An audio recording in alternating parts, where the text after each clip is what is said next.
this video, I will show you how to send fake snaps on Snapchat. Firstly, you need to open up your side section on your Snapchat account, and right after you get there, what you need to do, simply you need to get up right here into your camera action, and then you need to choose up on the left wing the gallery setup. And right after you get there, what you need to do next, simply you need to choose up a photo which is related into your interest, but also which is side section into that reality, for example this one. And now if you just take a look and zoom in on this side, and you just go on this side to send to someone, and if you go up and send it, I don't know, for example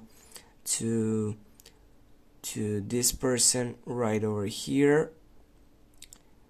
and when you get there, you just go send. And with this, guys, you have sent it fake snap on Snapchat. You are not there, you have not take that photo on that handball player, but as you can see, we get good that we are like a photographers and that we have take that photo on it.